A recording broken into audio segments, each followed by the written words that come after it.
ॐ गङ्गातरङ्गरमणीयजटाकलापं गौरीनिरन्तरविभूषितवामभागं नारायणप्रियमनङ्गमदापहारं वाराणसीपुरपतिं भज विश्वनाथं वाराणसीपुरपतिं भज विश्वनाथम्। अत्र भवतां समेषां स्वागतं वर्तते। हम लोग आज से उत्तर रामचरितम के तृतीय अंक को पढ़ेंगे। कुछ लोगों का कहना था कि उत्तर रामचरितम का तृतीय अंक बता दीजिए, तृतीय अंक पढ़ा दीजिए। अतः हम आज से उत्तर रामचरितम के तृतीय अंक को प्रारंभ करते हैं। तृतीय अंक उत्तर रामचरितम का अत्यंत महत्वपूर्ण होता है, क्योंकि इसी में भवभूति ने करुण रस का अत्यंत मार्मिक चित्रण किया है। यूं तो पूरा जो उत्तर रामचरितम है वो करुण रस प्रधान नाटक है, जिसमें करुण रस की प्रधानता है, और भवभूति के दृष्टि में करुण ही एकमात्र रस है। एको रसः करुण एव निमित्त भेदात, आगे कहेंगे इसी तृतीय अंक में। अर्थात मात्र एक ही उनकी दृष्टि में रस है, वो है करुण रस। वही विभिन्न अंगों से उद्भूत होता है, लेकिन है एक ही करुण रस। ये किसका मत है? भवभूति जी का। वैसे तो नाटक जो लिखा जाता है उसमें दो ही रस होते हैं या तो वीर रस होगा और या तो श्रृंगार रस होगा, है कि नहीं? इस तरह से साहित्य दर्पण में आता है ना कि दो ही रस होना चाहिए मुख्य रूप से। लेकिन ये जो उत्तर रामचरितम लिखा गया है, ये पूरा उत्तर रामचरितम जो 7 अंक है, वो 7 अंक में करुण रस की प्रधानता है। करुण रस ही करुण रस भरा है। तो ये एक जो धारा चल रही थी नाटक लिखने की धारा, श्रृंगार रस प्रधान, वीर रस प्रधान, उससे हट करके यहाँ भवभूति ने कार्य किया है। इसलिए इनका ये उत्तर रामचरितम और महत्वपूर्ण हो जाता है। ठीक है ना? तो जो इसमें 7 अंक है, उसमें जो प्रथम अंक है उसमें चित्र दर्शन होता है।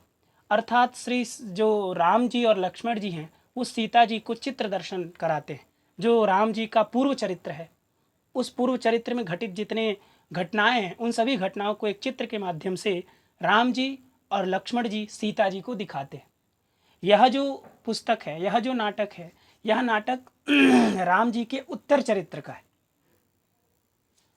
अर्थात जो पूर्व चरित्र है वो कहाँ तक है? तो राज्याभिषेक से पूर्व तक। जब श्री राम जी का जब वनवास हुआ, वनवास से जब वापस आए, तो वापस आने के बाद जो उनका राज्याभिषेक हो गया ना, वो पूर्व चरित्र है। उसके बाद का जो कहानी है यहाँ पर भवभूति ने प्रकट किया है, और भवभूति ये अपने अनुसार लिखे हैं। ऐसा नहीं कि रामायण के अनुसार है, ये महाभारत के अनुसार है, ये उस सब के अनुसार नहीं। चूंकि कवि का भाव होता है काव्य, कवि का कर्म होता है काव्य, अतः कवि अपने अनुसार लिखता है। तो इसमें भवभूति ने राम जी के करुण रस को पूरे इस नाटक में दिखाया है। जैसे राम के पूर्व चरित्र में हम क्या देखते हैं कि सीता को बड़ा कष्ट होता है, सीता को राम ने बहुत कष्ट दिया, ऐसा दिखता है, ऐसा देखा जाता है कि सीता को वनवास दिया गया, सीता को रावण हर के लेकर गया, तो ये सब सीता को कष्ट है। तो इसी का एक तरह से कहिए बदला लेने के लिए भवभूति ने इस पूरे उत्तर रामचरितम नाटक में राम को रुलाया है, राम को कष्ट दिया है, राम को करुण रस में भरा रखा है, और सीता को इसमें खुश रखा है, खुश रखने का प्रयास किया है। मतलब इसमें राम जी को अत्यंत करुण रस में डुबोए हैं। पूरे उस उत्तर रामचरितम में राम रोते रहे हैं, राम कष्ट में रहे हैं, राम करुण रस में रहे। तो ये भवभूति की लेखनी है, ठीक है ना? उसके बाद द्वितीय अंक में जो श्री राम जी हैं वह दंडकारण्य में आते हैं, जहाँ पर वो सीता जी के साथ जब वनवास काटे थे 12 वर्ष का तो रहे थे। तो वो उसी दंडकारण्य में आते हैं। क्यों आते हैं? कहाँ से आते हैं भाई? तो अयोध्या से आते हैं, क्योंकि वो अयोध्या लौट चुके हैं ना, और अयोध्या में उनका राज्याभिषेक हो गया है। राज्याभिषेक होने के बाद कुछ लोकापवाद हो जाने की वजह से सीता जी का राम जी को परित्याग करना पड़ता है। अर्थात सीता जी को राम जी छोड़ देते हैं, उनका परित्याग कर देते हैं, और उनको कहाँ भेज देते हैं? वाल्मीकि के आश्रम में भेज देते हैं। और वाल्मीकि का आश्रम कहाँ है? तो दंडकारण्य में है। तो वहाँ पर वो भेज देते हैं, और उस समय सीता जी गर्भवती रहती हैं। फिर भी श्री राम जी छोड़ देते हैं सीता जी को, और सीता जी जाकर के वाल्मीकि के आश्रम के पास रहती हैं कुछ दिन। उसके बाद क्या होता है, ये सब कहानी क्या है, ये सब कहानी तृतीय अंक में वर्णित है, आपको पूरा सुनने को मिलेगा, ठीक है ना?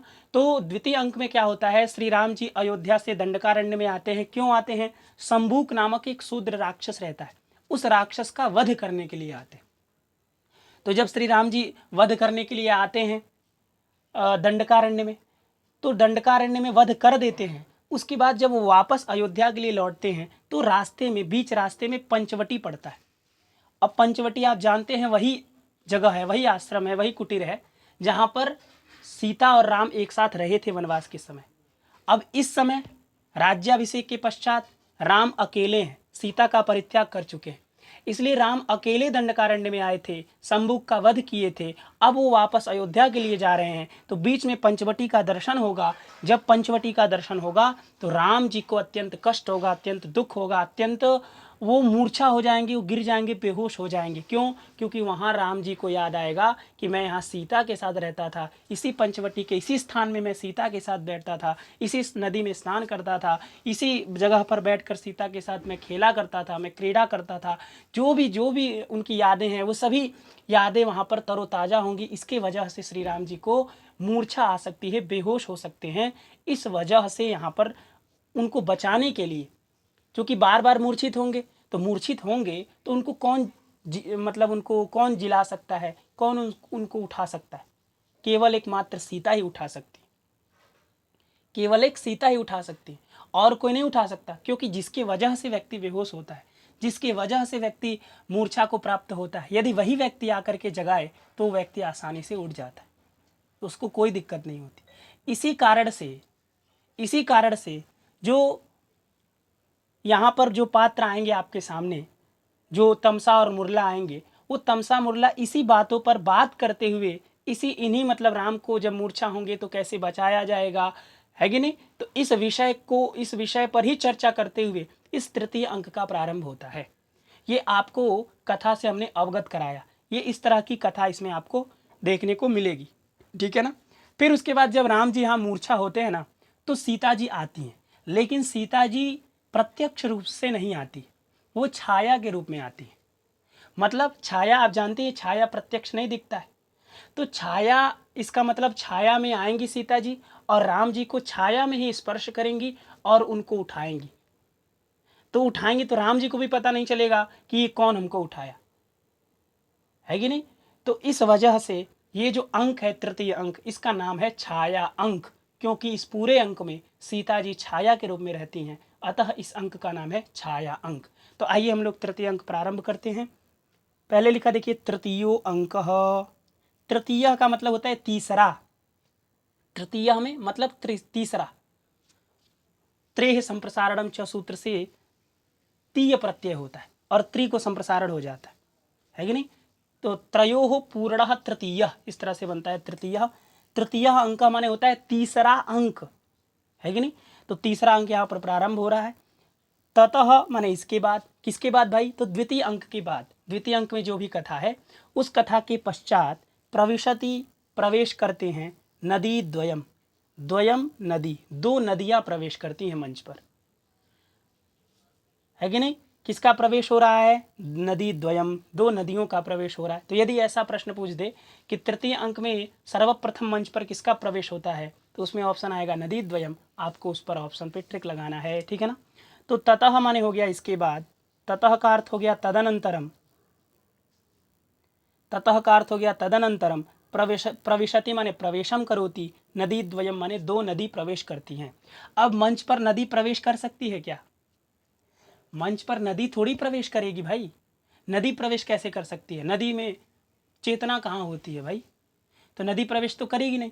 तो नदी के रूप में पात्र प्रवेश करेंगे। प्रवेश तो पात्र करेंगे, प्रवेश तो व्यक्ति करेगा, लेकिन आपको समझना है कि ये नदी है। क्या समझना है? कि वो नदी है, ये नदी बोल रही है, ऐसा आपको समझना है। इसलिए यहाँ पर लिखा गया है नदी द्वयम प्रविशति, दो नदी का प्रवेश हो रहा है, ठीक है ना। उसमें से एका, एका माने एका नदी, नदी स्त्रीलिंग शब्द है ना, इसलिए एका लिखा है।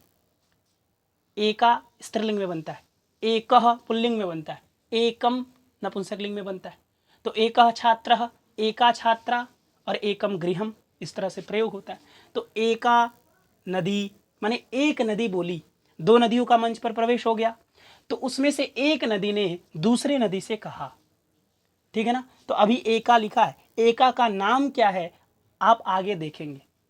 एका का नाम क्या है अभी आगे तुरंत आप देख के समझ जाएंगे एका का क्या नाम है। तो तो अभी इतना समझिए, एका ने कहा, द्वितीया से कहा, माने दूसरी नदी से कहा। क्या कहा? सखी मुरले। इसका मतलब दूसरी नदी का क्या नाम है? मुरला नाम है। मुरला। क्या नाम है? मुरला। अभी पहले का नाम नहीं पता चला, लेकिन दूसरे का नाम पता चल गया, मुरला, क्योंकि संबोधन क्या की? सखी मुरले। तो मुरला का संबोधन में मुरले बनता है, रमा का रमे बनता है, मुरला का मुरले बनता है। उसी तरह सखी, दीर्घ ईकारांत रहता है, सखी गौरी की तरह, तो उसका संबोधन में क्या बनता है? हे गौरी, ह्रस्व हो जाता है। उसी तरह सखी का क्या बनेगा? सखी। तो सखी भी संबोधन है, मुरले भी संबोधन है।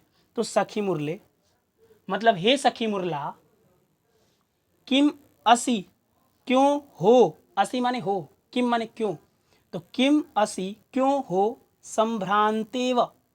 संभ्रांतेव में संभ्रांता धन इव, गुण संधि हो गया, तो संभ्रांतेव ऐसा लिखा है।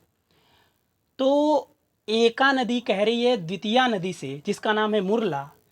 तो मुरला को संबोधित करते हुए एका नदी कहती है कि किम असि, क्यों हो, संभ्रांता इव। संभ्रांता का मतलब होता है व्याकुला, इव माने सी, तो इतनी व्याकुला सी, किम असि, क्यों हो, तुम इतनी व्याकुल सी क्यों हो भाई? तुम इतनी क्यों व्याकुल हो? क्यों इतनी टेंशन में हो? क्या दिक्कत है? क्यों परेशान हो? इस तरह से एका नदी पूछ रही है। किससे पूछ रही है? मुरला से पूछ रही है, जो दूसरी नदी है। पहली लाइन आपको समझ में आ गई होगी कि एका नदी कहती है सखी मुरले, मतलब मुरला सखी, किम असि संभ्रांता इव, इतनी घबराई हुई क्यों हो, इतनी व्याकुल सी क्यों हो तुम? ठीक है ना? तो मुरला ने कहा, मुरला ने कहा, एका से कहा, क्योंकि एका के प्रश्नों का उत्तर दे रही है ना मुरला।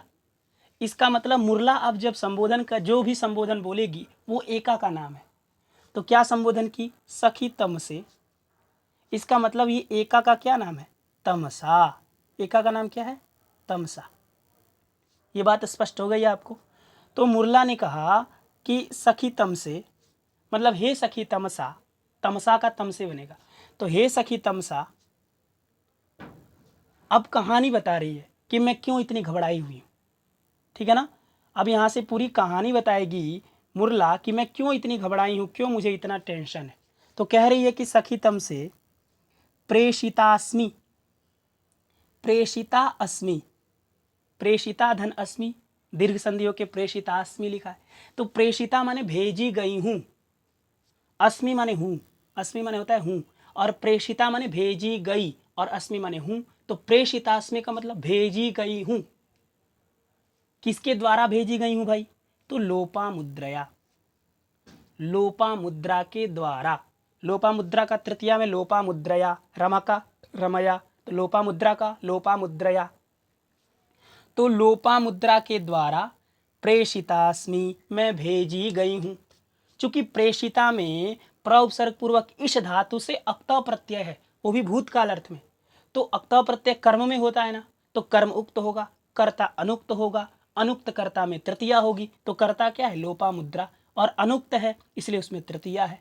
तो लोपा मुद्रया प्रेषितास्मि, मैं लोपा मुद्रा के द्वारा भेजी गई हूँ। अब ये बता रही है मुरला कि मैं क्यों इतनी घबराई हूँ। मैं अपने से नहीं आई हूँ यहाँ पे, मुझे लोपा मुद्रा के द्वारा भेजा गया है कि नहीं? अब वो लोपा मुद्रा कौन है भाई? तो उसका परिचय दे रहे हैं, लिख रहे हैं कि भगवतः अगस्त्यस्य पत्न्या जो लोपा मुद्रया, ऐसे लोपा मुद्रया के द्वारा प्रेषितास्मि। जो लोपा मुद्रा कौन है? तो भगवतः, भगवान, जो अगस्त्य हैं, जो अगस्त्य ऋषि हैं, ऐसे अगस्त्य ऋषि की जो पत्नी है, ऐसे लोपा मुद्रा के द्वारा प्रेषितास्मि, मैं भेजी गई हूँ। ये लाइन समझ में आ गई कि मुरला कह रही है तमसा से कि सखी तम से भगवतः अगस्त्यस्य, भगवतः में षष्ठी, अगस्त्यस्य में षष्ठी, तो भगवतः विशेषण है अगस्त्यस्य का, कि अगस्त्य कैसे हैं? तो जो भगवान है, जिनके अंदर तेज भरा है, ऐसे जो अगस्त्य ऋषि हैं, ऐसे अगस्त्य ऋषि की जो पत्नी, पत्नी का तृतीया में पत्नियां, क्योंकि ये विशेषण है लोपामुद्रया का, तो पत्नियां जो लोपामुद्रया, पत्नी जो लोपामुद्रा है, ऐसे लोपामुद्रा के द्वारा प्रेषितास्मि, मैं भेजी गई हूँ। क्यों भेजी गई हूँ? क्यों भेजी गई हूँ? तो उसको कह रही है, देखिए आगे, मैं इसलिए भेजी गई हूँ कि गोदावरीम, अभिधातुम, गोदावरीम अभिधातुम। गोदावरी शब्द है, गौरी की तरह गोदावरी, उसका द्वितीय एक वचन में गौरीम, तो उसी की तरह गोदावरीम। तो गोदावरी को, क्योंकि कर्ता ने कर्म को, तो गोदावरीम का मतलब गोदावरी को। अभिधातुम का मतलब होता है कथयितुम, कहने के लिए, है कि नहीं। तो गोदावरीम अभिधातुम मतलब गोदावरी को कहने के लिए, गोदावरी को कहने के लिए। तो गोदावरी को कुछ कहने के लिए मैं लोपामुद्रा के द्वारा भेजी गई हूं।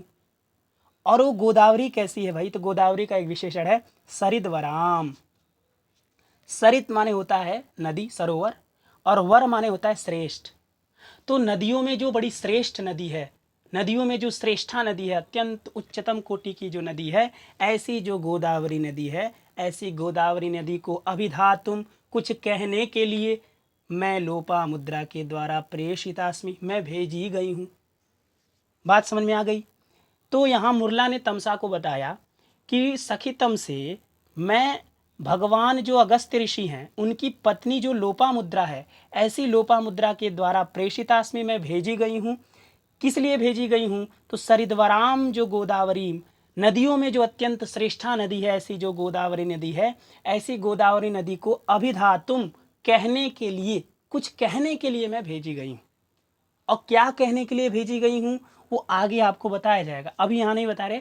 लेकिन अभी इतना समझिए कि कुछ मैं गोदावरी नदी से कहने के लिए मैं आई हूँ। अब ध्यान रखिएगा, ये जो मुरला बोल रही है ये कोई व्यक्ति नहीं है, ये नदी है। क्योंकि आपने पढ़ा था नदी द्वयम प्रविशति, तो एक नदी दूसरी नदी से तो कह ही सकती है, एक व्यक्ति नदी से नहीं कह सकता, ये लोक में नहीं चलता है। जैसे हमको गंगा जी से कुछ कहना हो तो हम थोड़ी कह सकते हैं, लेकिन यमुना को यदि गंगा से कहना हो तो कह देगी, क्योंकि नदी नदी दोनों हैं वो। उसी तरह ये मुरला क्या है, नदी है। इसलिए मुरला जो नदी है वो नदी तो गोदावरी से तो कह ही सकती है। इसीलिए गोदावरी से कुछ कहने के लिए मैं लोपामुद्रा के द्वारा भेजी गई हूँ, ठीक है ना। उसके बाद कह रही है कि जानासीव, जानासी धन एव, तो जानासी ये क्रिया है, कहाँ की, मध्यम पुरुष एक वचन की क्रिया है। जैसे जानाति, जानीतः जानन्ति, जानासी जानीथः जानीथ, जानामि जानीवः जानीमः। तो जानासी मध्यम पुरुष एक वचन, इसका कर्ता हो गया त्वम, तो त्वम जानासी तुम जानती हो, और एव लगाया है, एव का मतलब हो गया ही। तो जानासीव माने जानती ही हो, तुम तो जानती ही हो।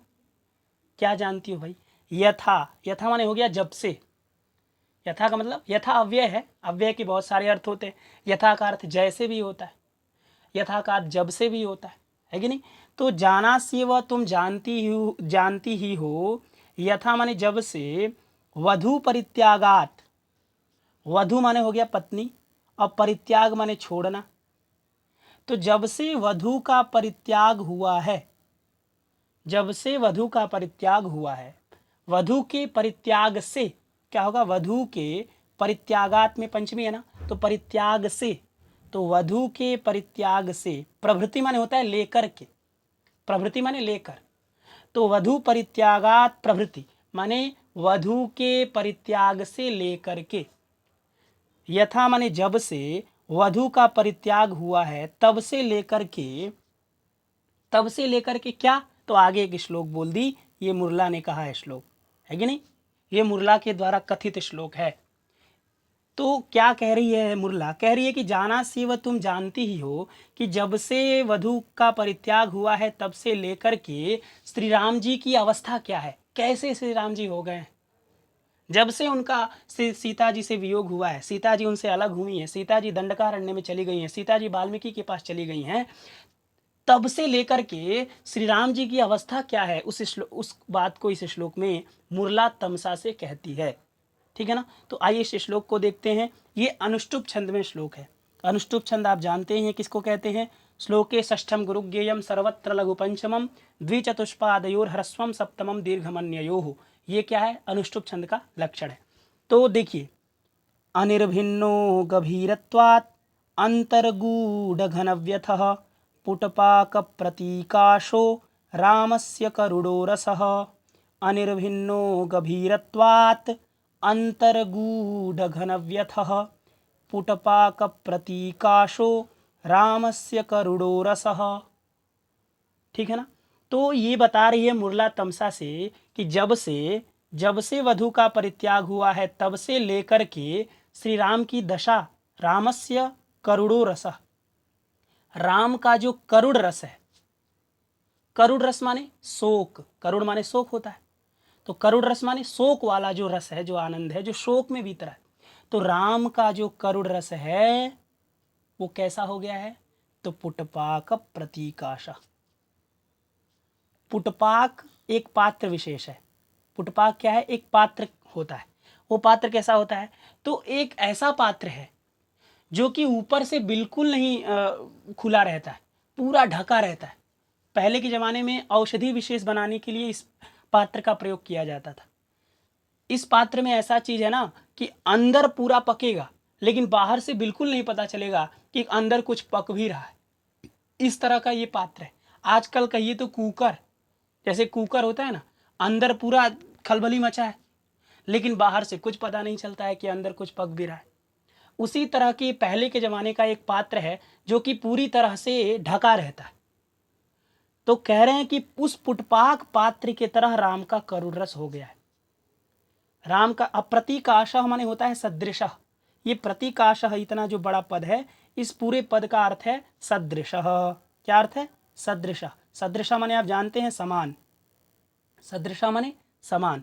तो पुटपाक प्रतीकाशः माने पुटपाक के सदृश। क्या हो गया? पुटपाक के सदृश। तो पुटपाक के प्रतीकाशः माने सदृश, रामस्य करुणो रसः, राम का जो करुण रस है, राम का जो शोक है, वह पुटपाक के सदृश हो गया है। अब पुटपाक के सदृश होने का क्या मतलब है भाई?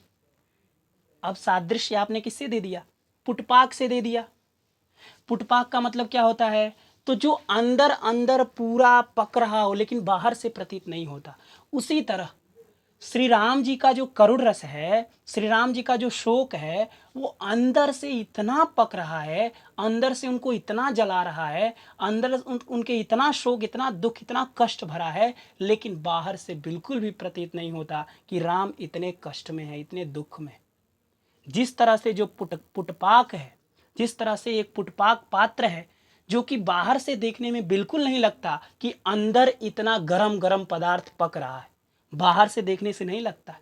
तो उसी पुटपाक के प्रतीकाशः माने उसी पुटपाक के सदृश राम का करुण रस हो गया है, राम का शोक हो गया है, राम की व्यथा हो गई है, राम का कष्ट हो गया है, राम का दुख हो गया है, जो कि बाहर से बिल्कुल नहीं लगता। राम को देख करके कोई नहीं कह सकता कि राम के अंदर इतना दुख है, लेकिन वास्तव में उनके अंदर दुख भरा पड़ा है। जिस प्रकार पुटपाक के अंदर इतना गरम गरम पदार्थ पक रहा होता है लेकिन बाहर से बिल्कुल प्रतीत नहीं होता कि उसके अंदर इतना गर्म पदार्थ, इतना गर्म चीज जल रहा है, नहीं पता चलता। इसीलिए पुटपाक के प्रतीकाश हो गया है, पुटपाक के सदृश हो गया है राम का करुण रस। बात समझ में आ गई?